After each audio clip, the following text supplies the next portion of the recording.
এক গ্রামেতে চিচু নামের একটা কাক থাকতো। সে তার সন্তান চিন্নু কাককে নিয়ে ছোট্ট একটা বাড়িতে বসবাস করত। চিচু কাক কিন্তু খুবই কৃপণ ছিল। সে কিন্তু সহজেই কাউকে একটা টাকাও দিত না, এমনকি খুব বুঝে শুনে টাকাগুলো খরচ করত।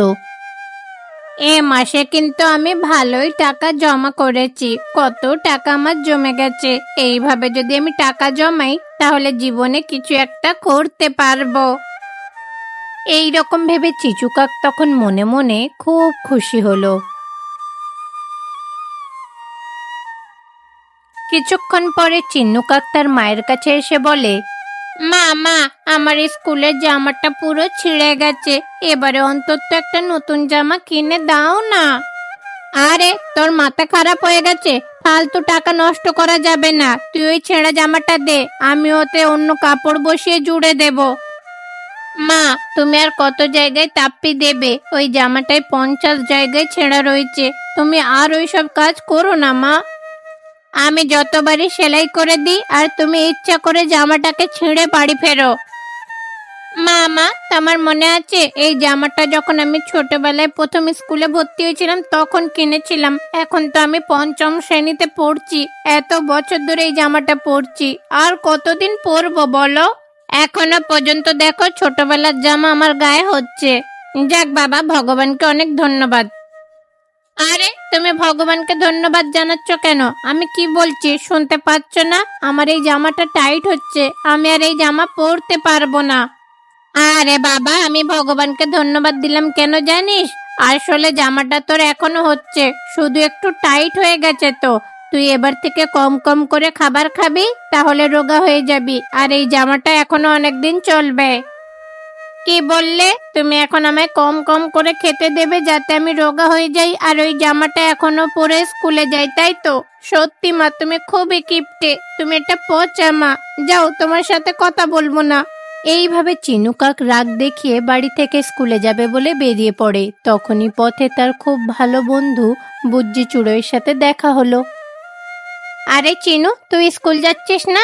চল, আমিও তোর সঙ্গে যাব। আরে না, আমার আর স্কুল যেতে একদম ভালো লাগে না। আরে কেন রে, তুই এইভাবে বলছিস কেন? তোর কি হয়েছে? আর তোর এত মন খারাপ কেন রে বন্ধু? বল না আমায়। না না, কিছু না। এইভাবে তারা দুজনে যখন কথা বলছিল তখনই চিনু কাক মাথা ঘুরে মাটিতে পড়ে যায়। এইটা দেখে বুজ্জি চুড়োই সঙ্গে সঙ্গে চিনু কাককে নিজের সঙ্গে নিজের বাসায় নিয়ে যায়। মা, দেখো না, চিনু না মাথা ঘুরে মাটিতে পড়ে গেছিল। কি? তাই নাকি? কেন, কি হয়েছে ওর? তারপরে টুনি চড়ুই চিনুকে দেখে বলে, আরে বাবা চিনু, তুমি ঠিক আছো তো? আর হঠাৎ করে মাথা ঘুরে পড়ে গেলে কেন বাবা? তুমি কি নাস্তা করনি? কি হয়েছে? না, আমি তেমন কিছু খাবার খাইনি। কেন বাবা, তোমার মা কি আজ কোনো রান্না বান্না করেনি? আমি শুধুমাত্র অর্ধেক ধোসা খেয়েছি। কি? অর্ধেক ধোসা খেয়েছো? হ্যাঁ, আসলে আমার মা আমাকে ঠিক করে খেতে দেয় না, সব সময় টাকা বাঁচাতে চায়, সেই জন্য ভালো ভালো রান্নাও করে না। আহারে, বেচারা বাচ্চাটা তো না খেয়ে খেয়ে দুর্বল হয়ে পড়ছে। শোনো চিন্নু, বুজ্জি আর তুমি তো দুজনেই আমার কাছে সমান। আমি কোনোদিন তোমাদেরকে আলাদা মনে করিনি। তাই আমি বাড়িতে যা রান্না করব তুমি আমার বাড়িতে এসে খাবারগুলো খেও, ঠিক আছে? আপনাকে অনেক অনেক ধন্যবাদ আন্টি। এইভাবে তারা সবাই কথাবার্তা বলার পরে টুনি তাদের দুজনকে খেতে দিল। চিন্নুও তখন পেট ভরে টুনির বাসায় খাবার খেলো। এইভাবে চিন্নু প্রত্যেকদিন টুনির বাসায় খেত। এইভাবেই কয়েকদিন কেটে যায়। এমনই একদিন ওই গ্রামে থাকা সব পাখিরা মিলে এক জায়গায় বসে একটা আলোচনা করতে লাগলো, কারণ ওই গ্রামে মন্দির হবে। দেখো, অনেক দিন ধরেই এই গ্রামে অনেক রকম সমস্যা দেখা দিয়েছে, তাই আমার মনে হয় এই গ্রামে যদি একটা মন্দির হয় তাহলে কিন্তু খুব ভালো হবে। আর এই মন্দির তৈরি করা কিন্তু একার দ্বারা তো সম্ভব না, সবাইকে মিলে এই কাজে নিযুক্ত হতে হবে। তাই তোমাদের যেটুকু সামর্থ্য হয় তোমরা কিছু কিছু করে টাকা দিও, তাতে কিন্তু কাজটাও তাড়াতাড়ি শুরু হবে। এই গ্রামে একটা মন্দির হলে সব রকম বিপদের হাত থেকে মুক্তি পাবো আমরা। হ্যাঁ, নিশ্চয়ই আমরা আপনাকে এই কাজে সাহায্য করব। তাহলে চলো সবাই মিলে গ্রামে গিয়ে সবার বাড়ি থেকে চাঁদা তুলি। এইভাবে লুসি পায়রা, টুনি চড়ুই আর মিঠু টিয়া পাখি তিনজনে মিলে সবার কাছ থেকে চাঁদা তুলতে লাগলো। তারপরে লুসি আর টুনি গেল চিচুর বাড়িতে। আরে কি ব্যাপার, তোমরা এখানে, কি দরকার? আসলে চিচু, আমাদের গ্রামে একটা মন্দির তৈরি হবে, তাই আমরা সবার কাছ থেকে টাকা তুলছি। তুমি আমাদের কিছু টাকা দিয়ে সাহায্য করো। কি? তোমরা মন্দির তৈরি করবে গ্রামে আর আমি টাকা দেব?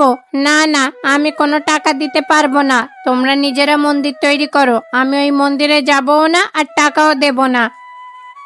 আরে চিচু, ওই টাকা তো আমরা নিজেদের জন্য চাইছি না, দেবীর জন্য চাইছি।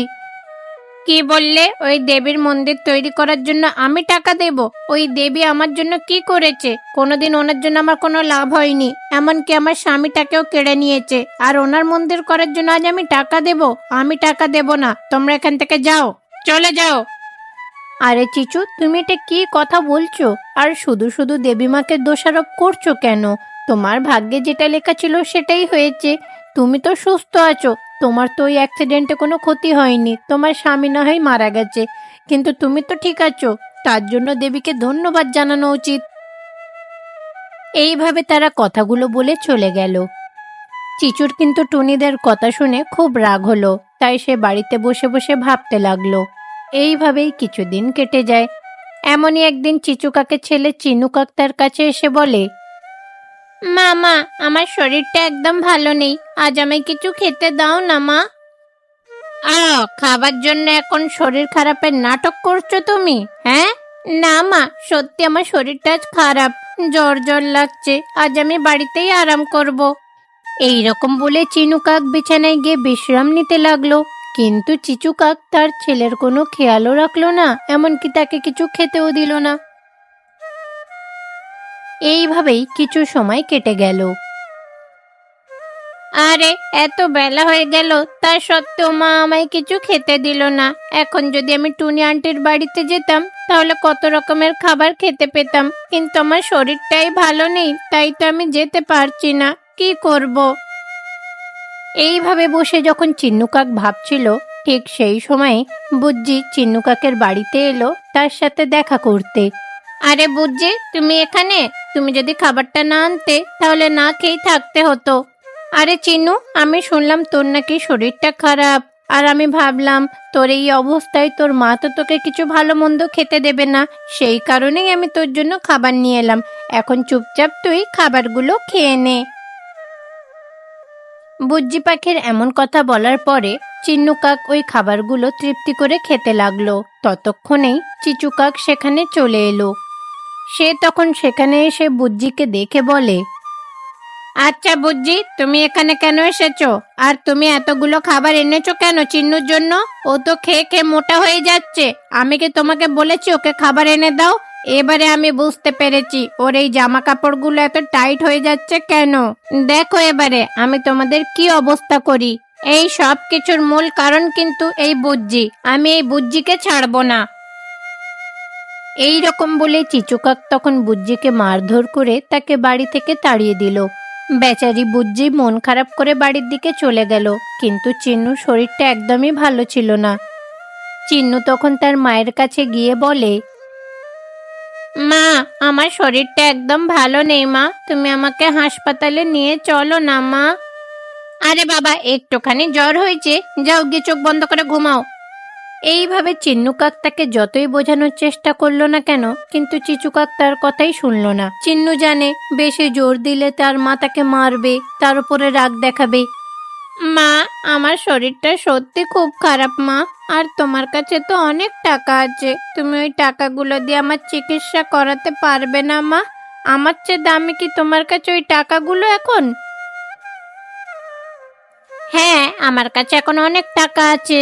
ঠিক আছে মা, তুমি তোমার টাকা নিয়ে থাকো, আমি তোমাকে ছেড়ে অনেক দূরে চলে যাব, তোমার সাথে আর আমার কোনো সম্পর্ক নেই। চিন্নু কাক তার মা চিচু কাককে এইভাবে বলে সে রাগ দেখিয়ে বাড়ি থেকে বেরিয়ে গেল। চিনু কাক শরীর খারাপ নিয়ে কোথায় যাবে? তার শরীর ঠিক হবে তো? নেক্সট পার্ট দেখার জন্য পরের ভিডিওর জন্য অপেক্ষা করুন। টুনি চড়ুই পাখির গোটা ঘর বন্যাতে ডুবে গেছিল। সে তার মেয়েকে সঙ্গে নিয়ে একটা কাঠের উপরে দাঁড়িয়ে ছিল এবং সে জোরে জোরে সাহায্য চাইছিল। কেউ আমাদের সাহায্য করো, আমরা জলে আটকে পড়েছি, দয়া করে কেউ সাহায্য করো, কেউ তো সাহায্য করো আমাদের। এইভাবে সে জান্নার সামনে দাঁড়িয়ে জোরে জোরে চেঁচাচ্ছিল, কিন্তু জান্নার ওপারে কেউ ছিল না যে তার আওয়াজ শুনতে পাবে। সাহায্যের জন্য কেউ এলো না। অবশেষে সে বাধ্য হয়ে রান্নার সমস্ত সামানপত্রগুলোকে সেই কাঠের উপরে নিয়ে এলো, আর যে কাঠের উপরে সে দাঁড়িয়ে ছিল সেখানে কোনো রকমে রান্না চড়িয়ে দিল। মা, আমাদের আর এইভাবে কতদিন থাকতে হবে? আমার খুব ভয় করছে। মা রে, আমাদের সাহায্যের জন্য কেউ নিশ্চয়ই আসবে, আমরা ঠিক এখান থেকে বের হয়ে যাব। এইভাবে সে তার মেয়েকে সান্ত্বনা দিচ্ছিল। যেখানে রান্না করছিল সেই উনুনের আগুনটা ওই কাঠের মধ্যে ধরে গেল। যখনই কাঠে আগুন লেগে গেল, সে তার মেয়েকে সঙ্গে নিয়ে একটা উঁচু জায়গাতে আশ্রয় নিল। হে ভগবান, আমি কত বড় ভুল করে দিলাম, আমার থেকে এত বড় ভুল হলো কি করে? খুবই চিন্তিত হয়ে এই কথাটা বলল। অবশেষে ধীরে ধীরে আগুন নিভিয়ে গেল। তারা দুজন ওখানেই বসে রইল। তারা বাইরে যাবার কোনো সুযোগ পাচ্ছিল না। ভয়ে ভয়ে তারা ওখানে কোনো রকমের দিন কাটাচ্ছিল। মা, খুব খিদে পেয়েছে মা, ও মা, খুব খিদে পেয়েছে। বেচারি মা কিছুই করতে পারছিল না তার সন্তানের জন্য। ওইদিকে লুসি পায়রা নৌকা নিয়ে হাঁক দিল। এখানে কেউ আছে? এখানে কেউ আছে কি? কেউ আছে? এইভাবে সে আওয়াজ দিতে লাগলো।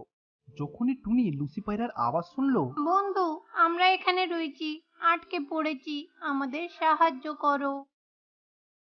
হ্যাঁ হ্যাঁ, বাইরে এসো, তাড়াতাড়ি বাইরে এসো, তোমাদের সুরক্ষিত জায়গায় আমি নিয়ে যাব। টুনি সঙ্গে সঙ্গে তার মেয়েকে নিয়ে লুসি পায়রা নৌকাতে বসে পড়ল। তারা তিনজন নৌকাতে যাত্রা করে এগিয়ে যেতে লাগলো। এইভাবে তারা কিছু দূর যাবার পরে একটা গুহা দেখতে পেল। ওই গুহার মধ্যে কোনো রকম জল ছিল না। তারা তিনজন এটা দেখে অবাক হয়ে গেল। এ কি, চারিদিকে এত জল আর এই গুহাতে একটুও জল নেই। তারপর তারা তিনজন অবাক হয়ে তাদের নৌকাটাকে ওই গুহার দিকে নিয়ে গেল। তারপর তারা নৌকা থেকে নেমে গুহার মধ্যে ঢুকলো তিনজনে। ভেতরে ঢুকে দেখলো যে খাবার দাবারের সমস্ত ব্যবস্থাই করা আছে। তারা তো খুবই অবাক হয়ে গেল। টনি, এখানে তো দরকারি সব জিনিসগুলোই রয়েছে, মনে হচ্ছে এখানে কেউ থাকে।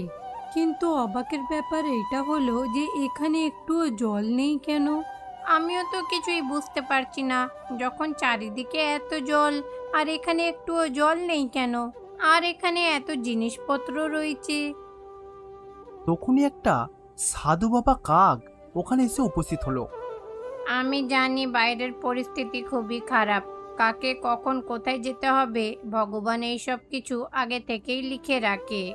তোমাদের এখান থেকে সাহায্য পাওয়া লেখা ছিল, তাই তোমরা এখানে আছো। তোমাদের মতো আরো কেউ যদি আমার সাহায্য চাইবে তাহলে ওরা এখানে আসবে।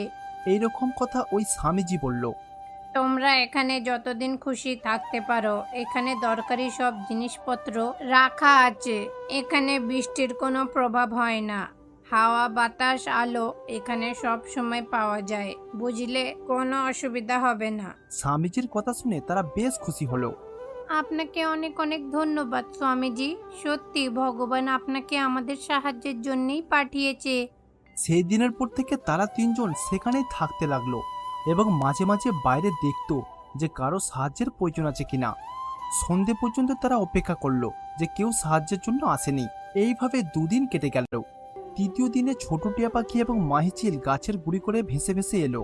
খিদে পেয়েছে, খিদে, খুব খিদে পেয়েছে, একটু কেউ সাহায্য করো।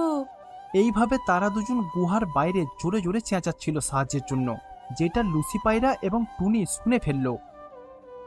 বন্ধুরা, এইদিকে এসো, তোমাদের সাহায্য করব আমরা, এসো। এই কথা শুনে তারা দুজন সঙ্গে সঙ্গে তাদের কাছে গেল। তারা সবাই ভেতরে ঢুকলো। টুনি তাদেরকে পেট ভরে খাবার খাওয়ালো। খাবার খাবার পর তারা সবাই একসাথে গল্প করছিল, নিজেদের দুঃখের কথা বলছিল একে অপরকে। এইরকম কঠিন পরিস্থিতিতে স্বামীজিকে তারা খুবই ধন্যবাদ জানালো মন থেকে। স্বামীজির কাছে কৃতজ্ঞতা বোধ করলো। স্বামীজি, সত্যি আপনি ভগবানের মতো এসে আমাদের সাহায্য করেছেন। আপনি যদি না থাকতেন আমরা তো আজ মরেই যেতাম। আপনাকে অনেক ধন্যবাদ। কর্মের সিদ্ধান্তকে সবসময় মনে রাখবে। তুমি যদি কোনোদিন কাউকে সাহায্য করো, এক না একদিন তোমাকেও কেউ সাহায্য করবে। তুমি যদি খারাপ করো, উল্টে সেটা তোমার কাছে ফিরে আসবে। এইটাই কর্মের সিদ্ধান্ত। সবাইকে এরকম জ্ঞানের কথা বলল। এইভাবে কিছুদিন কেটে গেল। তারা সকলেই একসাথে মিলেমিশে ওখানেই থাকতে লাগলো। এইভাবে প্রায় 1 মাস কেটে গেল। সমস্ত জল শুকিয়ে গেছিল। তারপরেও কোনো পাখিরই ওখান থেকে যেতে ইচ্ছা করছিল না। সমস্ত পাখিরা ওই গুহার মধ্যেই যে যার নিজেদের মতো ছোট্ট বাড়ি তৈরি করে ফেললো। তারা সকলে মিলে একসাথে মিলেমিশে থাকতে শুরু করলো। যখন যার সাহায্যের প্রয়োজন হতো, তারা সকলে মিলে ঝাঁপিয়ে পড়তো বিপদে আপদে।